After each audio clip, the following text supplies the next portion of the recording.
उदयपुर गांव में मोहन नाम का बढ़ई अपनी पत्नी चंपा और बेटी राधा के साथ रहता था। एक दिन मोहन अपनी दुकान पर उदास बैठा था।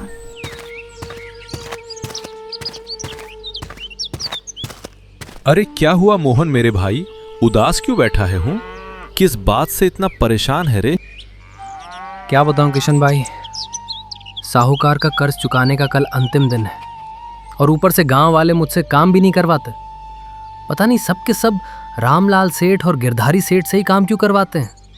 मैं तो भला उनसे सस्ता, और तो और पूरे गांव में भी मेरे से अच्छा कारीगर कोई नहीं है।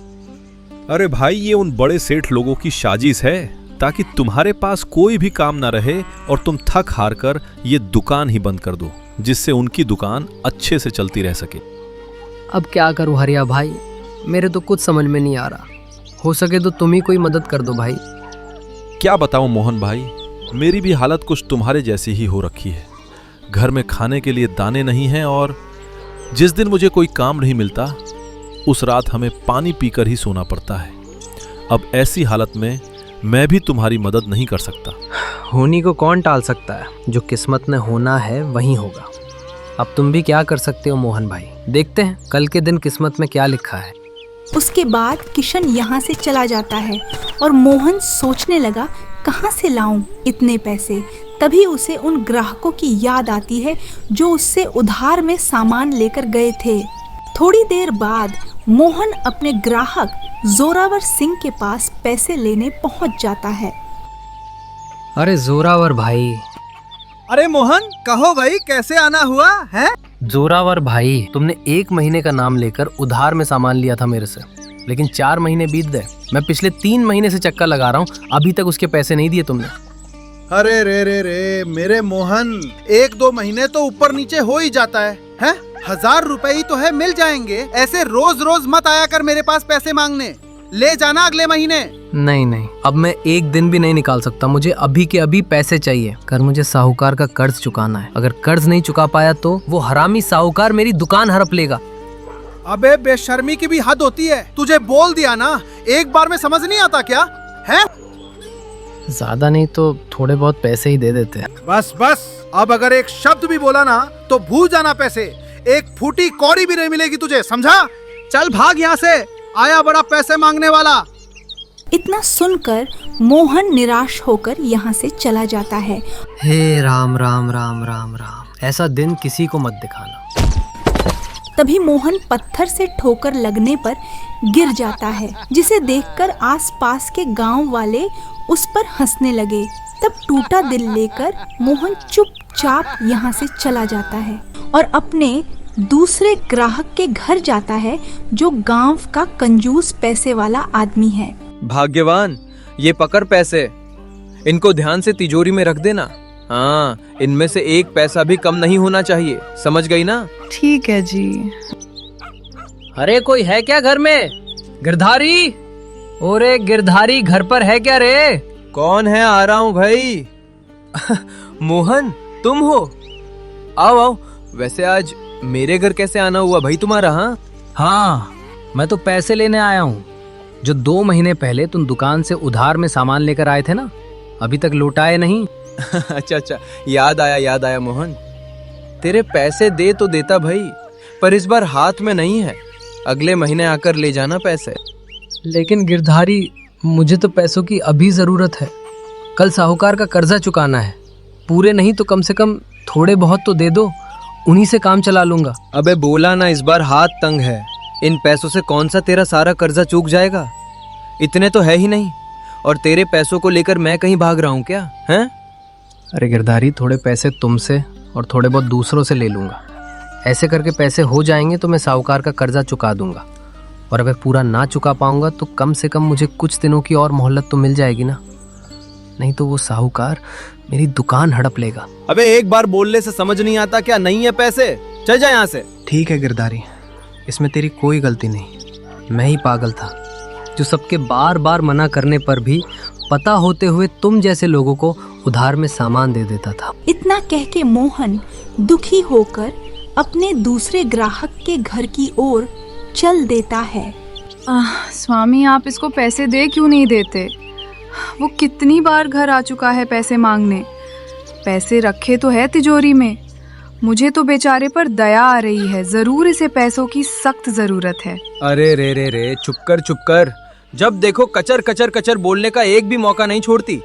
ये घर और तेरा ये सोने का हार ऐसे ही नहीं बना, इसी तरह पाई पाई बचाने से बनते हैं। चल अब और चलकर अपना काम कर। आई बड़ी दानवीर। आपसे तो बात करना मतलब दीवार पे सर मारना। इधर गांव में मोहन के जितने भी उधारी वाले ग्राहक थे, मोहन उन सबके घर पैसे लेने जाता है तो सब उसे कुछ न कुछ बहाना बना के बिना पैसे दिए खाली हाथ ही वापस भेज देते हैं। सुबह से शाम हो चुकी थी। सब जगह से मोहन को निराशा मिलने पर मोहन समझ जाता है गांव में उसकी मदद करने वाला कोई नहीं है।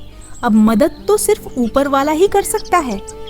इतना सोचते सोचते गांव के नुक्कड़ पर बनी चाय की टपरी पर पहुंच जाता है।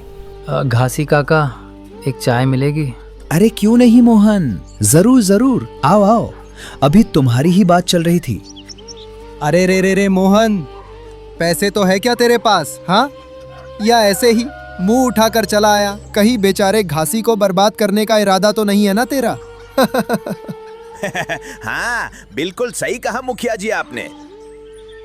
मुखिया जी, भले मेरे पास पैसे नहीं हो, लेकिन मैं उनके जैसा नहीं हूँ जो पैसे होने के बावजूद भी लोगों के हक के पैसे नहीं देते, बल्कि उल्टा उन्हें अपने पीछे पीछे चक्कर लगवाकर मजे लेते हैं। और रही बात छगन चाचा की, तो उनको मुझ पर पूरा विश्वास है। मैं उनके पैसे लौटा दूंगा। तो तुझे क्या मैं लोगों के हक का पैसा खाने वाला लगता हूँ? हैं? भूल मत, तू मुखिया से बात कर रहा है, मुखिया से। मुखिया जी, गुस्सा करने की कोई जरूरत नहीं है। मैंने तो भला आपका नाम लिया ही नहीं। मैंने तो उनके लिए कहा है जो ऐसा करते हैं, और ऐसा करने वालों का नाम बताने की भी कोई जरूरत नहीं होती, क्योंकि हराम का खाने से उनकी शर्म हया तो मर चुकी है। जिस दिन खुद पर बीतेगी तब समझ में आएगा उनको। अबे ससुर के नाती, मैं अच्छे से जानता हूं तू किसके बारे में बोल रहा है। तेरी इतनी हिम्मत! रुक, तुझे तो अभी मजा चखाता हूं। अरे रे रे रे भैरव, तुझे मिर्ची क्यों लगी रे? हाँ मैं तो मुखिया जी से बात कर रहा हूँ और मैंने तो तेरे नाम का जिक्र तक नहीं किया।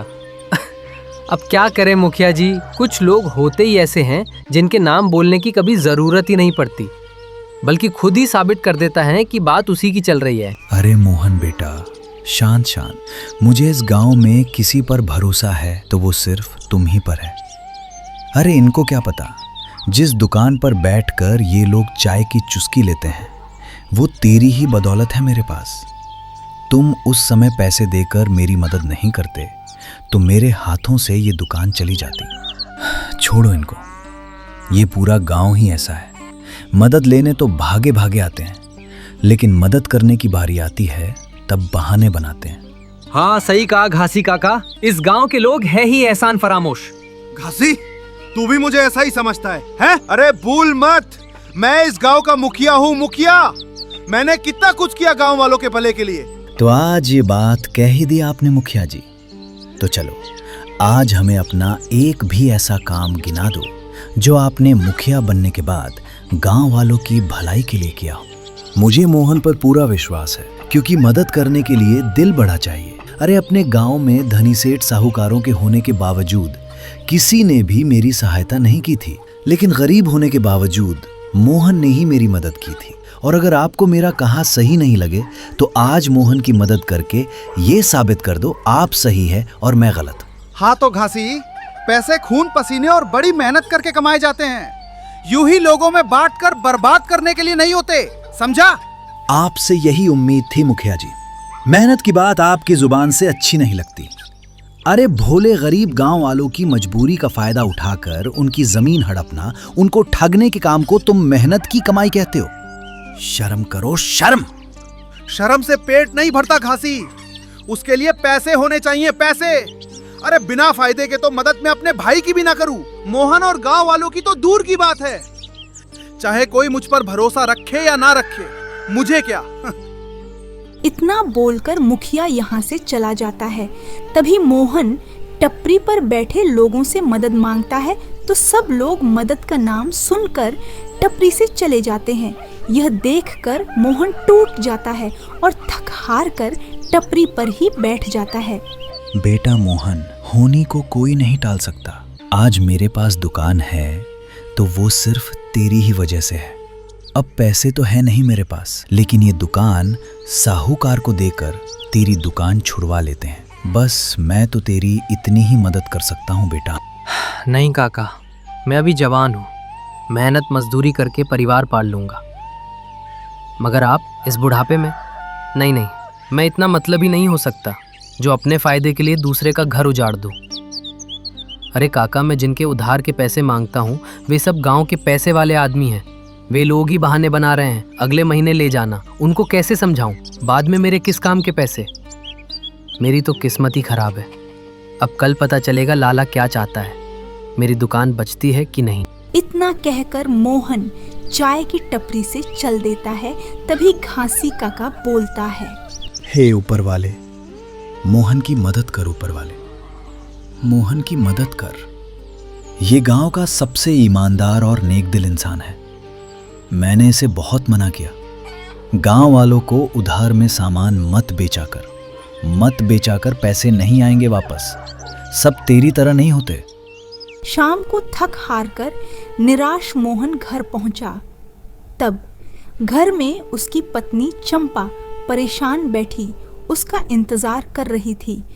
अरे राधा के बाबूजी, आ गए आप? याद है ना, कल साहूकार का कर्ज चुकाना है। मैं तो सोच कर पागल हो रही थी, कब पैसे लेकर आओगे। आप बैठो, मैं अभी पानी लेकर आती हूँ। नहीं चंपा, नहीं हुए पैसे। उधारी वाले एक पैसा देना नहीं चाहते। सब यही बोलते हैं अगले महीने ले जाना। अब कैसे चुकाऊं साहूकार का कर्ज? जेब में एक फूटी कोड़ी नहीं है। मैंने और घासी काका ने पहले ही मना किया था तुझे, गांव वालों को उधार में सामान मत बेच। लेकिन नहीं, तेरे तो भलाई करने का भूत सवार था। अब निकल गया ना भलाई करने का सारा भूत, हैं? हाय रे, मेरे बापू ने भी किससे ब्याह करवा दिया मेरा। हाय हाय। होनी को कौन टाल सकता है चंपा? क्या करूं, मुझे तो कुछ नहीं सूझ रहा। किसको पता था गांव के लोग ऐसा करेंगे।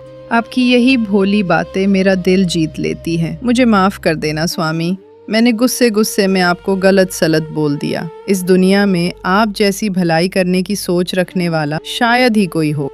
इतना कहकर चंपा अंदर चली जाती है और तभी मोहन की प्यारी बेटी राधा वहां आ जाती है और अपने पिता को देखकर बोलती है, पापा आ गए। पापा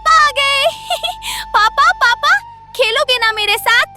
पूरे दिन आपका इंतजार कर रही थी। आज नहीं बिटिया, आज दुकान में बहुत ज्यादा काम था, मैं थक गया, कल खेलेंगे। अब राधा अपने प्यारे पापा की बात सुनकर अंदर चली जाती है। उसके बाद रात को सब सो चुके थे, लेकिन मोहन की आंखों की नींद उड़ी हुई थी और देखते ही देखते सुबह कब हुई पता ही नहीं चला। चंपा, साहूकार किसी को भेजे उससे पहले मैं ही हवेली चला जाता हूँ और देखता हूँ कोई बात बनेगी तो कुछ दिनों की और मोहलत मांग लूंगा। मोहन की बात पूरी भी नहीं हुई कि अचानक गांव में धूल उड़ाती बैलगाड़ी तेजी से आई, जिसमें साहूकार का सबसे भरोसेमंद नौकर कालिया सवार था।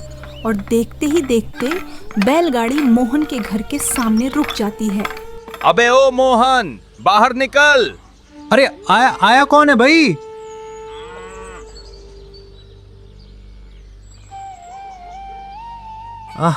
कालिया भाई तुम? अरे मैं तो खुद अभी साहूकार जी के पास ही जाने वाला था, पैसे तो हुए नहीं। क्या पैसे नहीं हैं? अरे रे, ये सुनकर ठाकुर तो बहुत खुश हो जाएगा। चल हवेली, तेरे जैसों के लिए ही तो ठाकुर मुझे पालता है। राधा के बाबा, मुझे तो डर लग रहा है, पता नहीं अब साहूकार हमारे साथ क्या करेगा। इसमें डरने की कौन सी बात है चंपा? ज्यादा से ज्यादा बस इतना ही होगा कि हमारी दुकान हमारे पास नहीं रहेगी, लेकिन मैं हार नहीं मानूंगा, मेहनत करूंगा और एक दिन अपनी दुकान वापस ले लेंगे। मगर स्वामी, ये दुकान तो आपके बाबूजी के बाबूजी की है, हमें इसके लिए कुछ करना होगा। अबे कितना टाइम लगाएगा, चल जल्दी से। ठीक है चंपा, चलता हूँ, अपना ख्याल रखना। कभी कभी इंसान को अपना डर छुपाना ही पड़ता है। अब कालिया मोहन को लेकर हवेली की तरफ चल देता है। फिर कुछ समय चलने के बाद हवेली पहुंच जाते हैं। उसके बाद ठाकुर शमशेर सिंह कालिया के साथ मोहन को देखकर समझ जाता है। अरे रे रे रे मोहन, आओ भाई आओ, तेरा ही इंतजार था। राम राम साहूकार जी। राम राम मोहन, राम राम। क्यों रे, ले आया मेरे पैसे सूद समेत हैं? अरे कालिया, कितने रुपए थे रे इसके, जरा देख के तो बता। मालिक, इसने 15,000 लिए थे और 5,000 ब्याज के हो गए। अरे रे रे रे, ले भाई मोहन, 15,000 तो तुमने रोकड़ लिए थे और इनका 1 साल का ब्याज हुआ 5,000, तो कुल मिलाकर तेरे हो गए 20,000 रुपए। ला भाई ला ला, जल्दी कर, मुझे और भी काम है। माफ करना साहूकार जी, पैसे तो है नहीं मेरे पास। आपका कर्ज कहाँ से चुकाता?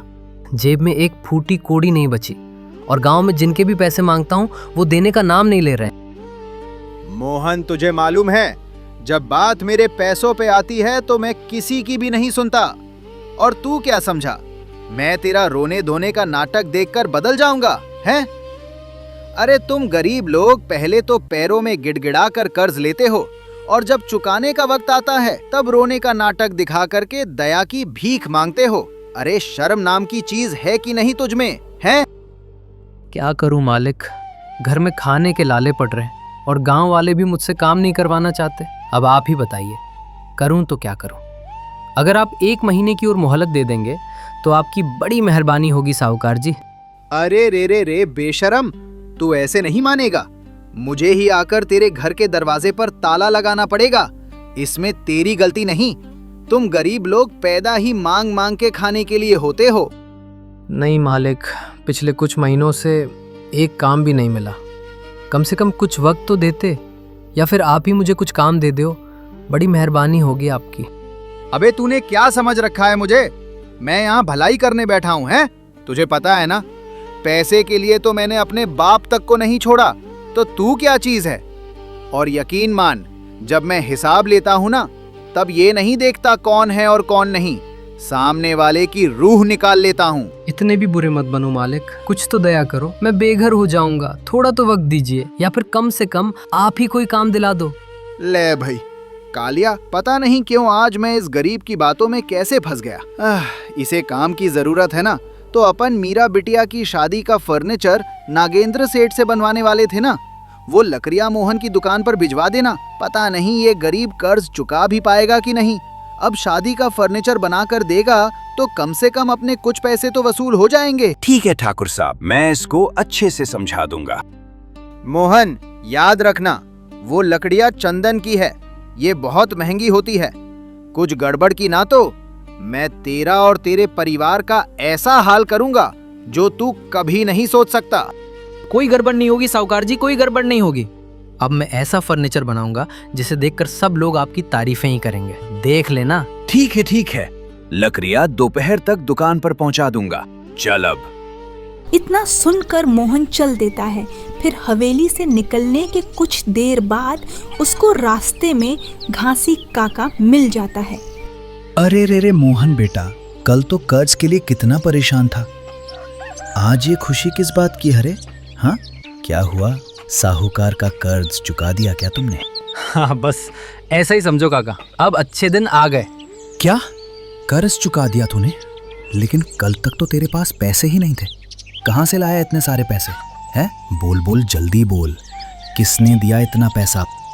नहीं काका, साहूकार ने अपनी बिटिया की शादी का फर्नीचर बनाने का काम मुझे सौंपा है। अरे वाह, ये तो बहुत अच्छा हुआ, काम भी मिल गया और कर्ज भी चूक जाएगा। चंपा तो ये सुनकर बहुत खुश हो जाएगी। हाँ ठीक है काका, ठीक है। ये सब बातें झाड़ियों के पीछे छुपा भैरव सुन लेता है। मैं भी देखूं तू काम कैसे करता है। इतना खुश होने की जरूरत नहीं है, खेल तो अब शुरू होगा। इधर मोहन कुछ देर में घर पहुंच जाता है तो घर के बाहर चंपा उसका इंतजार कर रही थी। तब मोहन चंपा को बताता है, ठाकुर ने मुझे काम दिया है और कुछ दिन की मोहलत भी। ये सुनकर चंपा खुश हो जाती है। मुझे विश्वास था ऊपर वाला अपने साथ बुरा नहीं होने देगा। ठीक है चंपा, अब मुझे दुकान जाना होगा। कालिया कभी भी लकड़ियाँ लेकर दुकान पहुंच सकता है। मेरे से पहले आ जाएगा तो आग बबूला होगा। इतना कह के मोहन दुकान पहुंचकर कालिया का इंतजार करने लगा और कुछ देर में कालिया लकड़ियों को बैलगाड़ी में लेकर दुकान पहुंच जाता है। ले रे मोहन, उतार ले लकड़ियों को, और हाँ, सामान बनाने में कोई कमी नहीं होनी चाहिए। अरे कालिया भाई, कोई कमी नहीं होगी। ऐसा फर्नीचर बनाऊंगा, सब तारीफें करेंगे। कालिया बैलगाड़ी खाली करके यहाँ से निकल जाता है और मोहन ठाकुर का फर्नीचर बनाने के लिए दिन रात एक करने लग जाता है। तभी एक दिन मोहन की बिटिया अचानक बीमार पड़ जाती है। तब मोहन जल्दबाजी में दुकान छोड़कर घर चला जाता है और देखभाल करने बिटिया के पास ही बैठ जाता है। तब तक रात के 11 बज चुके थे। राधा के बाबा, खाना खा लीजिए, 11 बज चुके हैं। नहीं चंपा, आज भूख नहीं है, तुम अंदर आराम कर लो, तुम्हें सुबह जल्दी उठना होता है। नहीं जी, आप आराम करो, दिन रात तो काम में लगे रहते हो, यहाँ पर मैं बैठ जाती हूँ। अरे मोहन बेटा, जल्दी बाहर आ। इस समय घासी काका क्यों आए हैं? अरे मोहन जल्दी आ जा, आग लग गई रे बेटा। क्या हुआ काका, और कहाँ आग लग गई इतनी रात को? बेटा मोहन, तेरी दुकान में आग लग गई, देर मत कर, जल्दी चल। इतना सुनकर मोहन घासी काका के साथ फटाफट दुकान पहुंचता है, लेकिन तब तक बहुत देर हो चुकी थी। तो मोहन अपनी दुकान को देखकर रोने लगा। काका, काका, मैं तो बर्बाद हो गया काका। सिर्फ ठाकुर का फर्नीचर एक बार बनकर तैयार हो जाता काका, तब सबको पता चलता मेरे हाथों में जादू है। उसके बाद सब मुझसे ही काम करवाते, अपने बुरे दिन भी खत्म हो जाते। ये सारा किया धरा भैरव का था। क्यों आ गया स्वाद? निकल गई ना सारी अकड़। उस दिन कुछ पैसों के लिए दुकान पर दांव वालों के सामने मेरी बेइज्जती करने का यही हश्र है। अब देख मैं तुझे कैसे गांव छोड़ने पर मजबूर करता हूं। ठाकुर साहब, अनर्थ हो गया। हमने मोहन को फर्नीचर बनाने जो चंदन वाली लकड़ियां दी थी ना, वो सब रात को मोहन की दुकान में आग लगने से जल गई। अबे वो ससुरा मेरी नाक कटवा कर रहेगा। चल उसके घर, उसकी जिंदगी में तो मैं आग लगाऊंगा। चल जल्दी चल। उसके बाद ठाकुर कालिया के साथ बैलगाड़ी में मोहन के घर पहुंच जाता है। अबे ओ मोहन के बच्चे, बाहर निकल। साहूकार जी, क्या हुआ? आप गुस्से में क्यों हो? अबे नाली के कीड़े, तेरे से मेरा कर्जा तो चुकाया नहीं गया और अब तूने मेरी बेटी का घर बसाने से पहले ही उजाड़ दिया। मैं तुझे नहीं छोड़ूंगा। नहीं नहीं ठाकुर साहब, मैंने कुछ नहीं किया, आपको गलतफहमी हुई है। मेरी तो दुकान भी जल गई लकड़ियों के साथ, मेरा इसमें कोई हाथ नहीं है। मुझे कुछ नहीं पता, मुझे मेरे पैसे चाहिए बस, वो भी अभी के अभी, नहीं तो तेरा घर, खेत, दुकान सब खा जाऊंगा। फिर भटकते फिरना। नहीं साहूकार जी, पैसे तो है नहीं, ऐसे में हम कहाँ जाएंगे? ठाकुर साहब, ये लोग ऐसे नहीं मानेंगे। इनको तो अभी उठाकर बाहर फेंक दूंगा, आप बस हुक्म दो। नहीं मालिक, लकड़ियाँ मैंने नहीं जलाई, मेरी बेटी बीमार थी तो मैं जल्दी घर आ गया और मेरी दुकान में आग लगे ऐसी कोई चीज नहीं थी। कालिया, फेंक दे सबको बाहर। इसके साथ तो ऐसा ही होना चाहिए। नहीं मालिक नहीं, मैं कर्ज चुका दूंगा। अभी के लिए कम से कम मेरा घर तो छोड़ दो, मेरी बीमार बच्ची को लेकर कहाँ जाऊंगा? ठाकुर उसकी कहाँ सुनने वाला था, बेचारों को बेघर कर देता है। तो यह बात घासी काका को पता लगी। तब घासी काका आकर उनको रोक लेता है। मोहन बेटा, कहीं जाने की जरूरत नहीं है, तू फिक्र मत कर, मैं तेरे साथ हूँ, तू अकेला नहीं है, चल मेरे साथ मेरे घर। तो घासी काका मोहन और उसके परिवार को लेकर अपने घर चला जाता है। घर पहुंचते ही मोहन अपने घर वालों की जिम्मेदारी घासी काका को सौंपकर दूर के एक बड़े नगर में मेहनत मजदूरी करने चला जाता है। 3 दिन चलने के बाद आखिर मोहन नगर पहुंच जाता है। फिर नगर में बड़े सेठ साहूकारों से काम पर रखने के लिए पूछता है, लेकिन मोहन को सिर्फ निराशा ही मिली। शाम ढलने लगी तो अंतिम दुकान वाले से पूछता है, सेठ जी राम राम। राम राम राम राम। कौन हो भाई तुम? सेठ जी, मैं नगर में नया हूँ और काम की जरूरत भी है, तो क्या आपके यहाँ मुझे कोई काम मिलेगा? अरे ना ना, मैं नए लोगों को काम पर नहीं रखता। वैसे भी मेरे पास मजदूरों की कमी नहीं है, तुम कहीं और जाकर काम ढूंढो। सेठ जी, मैंने सब जगह काम की तलाश की, बस आप अंतिम हो। रात भी होने लगी है, आप जो बोलोगे मैं वो काम करूंगा, और आप जितने पैसे देंगे मैं उतने पैसों में काम करने को तैयार हूँ, लेकिन मुझे काम पर रख लो, शिकायत का कोई मौका नहीं दूंगा। तू इतना बोल रहा है तो ठीक है, कल से काम पर आ जाना। तब मोतीलाल सेठ मोहन को आधे से आधे पैसों में काम पर रख लेता है। मोहन मोतीलाल सेठ वाले लकड़ी के कारखाने में काम करने लग जाता है। एक साल गुजरते गुजरते मोहन अपनी कारीगरी के चलते पूरे नगर में मशहूर होने लगा। सबकी जुबान पर मोहन की बातें ही होने लगी, जिसके कारण एक दिन नगर का सबसे अमीर धर्मदास सेठ मोहन से मिलने आता है। अरे भाई मोहन, तुम तो जादूगर हो भाई।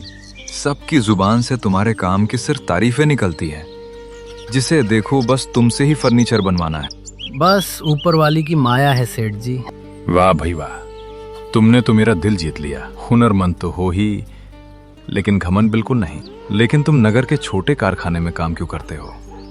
अरे तुम्हें तो नगर के सबसे बड़े कारखाने होना चाहिए था। चलो मेरे साथ मेरे कारखाने में, वहां हुनर के हिसाब से मजदूरी मिलती है। नहीं नहीं सेठ जी, मैं मोतीलाल सेठ को धोखा नहीं दे सकता। लेकिन मैं तो नगर पैसे कमाने आया था। मोतीलाल सेठ तो मुझे 100 रुपए देता है, लेकिन आप मुझे इससे ज्यादा पैसे दोगे तब मैं आपके साथ चलने के बारे में सोच सकता हूँ। क्या मोतीलाल सेठ तुमको इतनी कम मजदूरी देता है? अरे रे रे रे, हद हो गई भाई। कोई इतना लालची कैसे हो सकता है? तुम नगर के सबसे हुनरमंद बड़ई हो और मैं यहाँ का सबसे अमीर सेठ। तुम्हें मैं 800 रुपए मजदूरी दूंगा। बोलो, चलोगे मेरे साथ? सेठ जी, आपने 800 रुपए बोला है। 800? एक बार और सोच लो, बाद में कहोगे गलती से निकल गया। अरे मुझे अच्छे से पता है, मैंने 800 ही बोला है।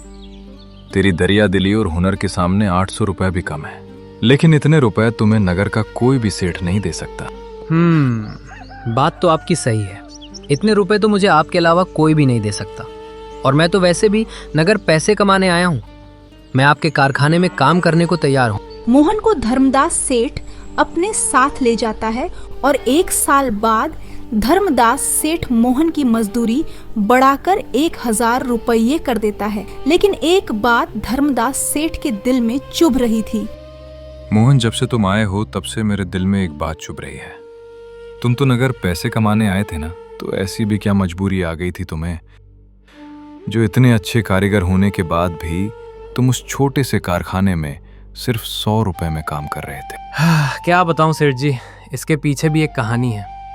नगर में नए आदमी को कोई आसानी से काम नहीं देता, और जो देता है वो मोतीलाल सेठ की तरह कम पैसों में काम पर रखता है। नगर में मैं पैसे कमाने आया था, लेकिन मजबूरी में फंस गया। गांव में मेरा भी घर खेत दुकान हुआ करती थी, लेकिन गांव में लोग बड़े सेठ की दुकानों से ही काम करवाते थे। काम नहीं मिल रहा था तो मुझे कर्ज लेना पड़ा, और कर्ज चुका नहीं पाया तो सब छिन गया। मोहन सेठ को सारी कहानी विस्तार से बताता है। गरीबी का कर्ज, काम ना मिलना, काम मिला तो दुकान जल गई, फिर लाला उसकी सारी जमीन हड़प लेता है। इतना सुनकर धर्मदास सेठ का दिल भर आया। हे राम राम राम राम, ये तो बहुत बुरा हुआ। मोहन, तुम बड़े हिम्मत वाले हो, और ऊपर वाला भी हिम्मत वाले की ही परीक्षा लेता है। तुम्हारा सब चला गया, लेकिन तुमने हिम्मत नहीं हारी। सेठ जी, परिवार के लिए करना ही पड़ता है, और फिर मुझे अपना पुश्तैनी घर, खेत, दुकान भी तो साहूकार से छुड़वाने हैं। अच्छा तो मोहन, तुम आज ही अपने गांव निकलो। लेकिन तुम्हारा गांव तो बहुत दूर है। तो तुम मेरी बैलगाड़ी लेकर जाना, और हाँ, तुम्हें जितने भी पैसों की जरूरत है वो सब मुनीम जी से ले लेना। फिर गांव जाकर पैसे उस साहूकार के मुंह पर मारना और अपना घर, खेत, दुकान सब वापस ले लेना। तुम्हें डरने की कोई जरूरत नहीं है। अब से तुम्हारे साथ मैं हूं। माफ करना सेठ जी, आपके पैसे मैं कैसे ले सकता हूँ? आप ही की बदौलत मैं कचरे से निकल पाया हूँ। अगर आप नहीं होते तो मैं आज भी उसी जगह 100 रुपए में अपनी जिंदगी रगड़ रहा होता। कहाँ मुझे 100 रुपए मिलता, कहाँ आपने मुझे 800 में रखा। उसके बाद भी आपकी दया हुई और मुझे 1000 रुपए देने लगे। अब मैं आपसे और कुछ नहीं ले सकता। मोहन, मुझसे सेठ समझकर न सही, कम से कम अपना बड़ा भाई समझकर ही ले ले। मैं नगर के दूसरे सेठ साहूकारों जैसा लालची नहीं हूं। अब देर मत करो, जल्दी से जाओ अपने गांव।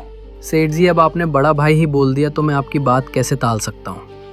और हाँ मोहन, तुमने मुझे लाखों रुपयों का फायदा करवाया है, और तुम अपने घर वालों से कई सालों से दूर हो, तब मैं तुम्हें कम से कम 2 महीने की छुट्टी तो दे ही सकता हूँ। हाँ, काम की चिंता मत करना, ये तो ऐसे ही पूरी जिंदगी चलता रहेगा। अब जल्दी से गांव जा। मोहन धर्मदास सेठ से आज्ञा लेकर उनकी बैलगाड़ी से अपने गांव की ओर चल देता है। फिर कई सालों बाद मोहन गांव पहुंचकर सीधा साहूकार का कर्ज चुकाता है और अपनी जमीन जायदाद वापस ले लेता है। फिर अपनी बेटी और पत्नी के साथ हंसी खुशी रहने लगा।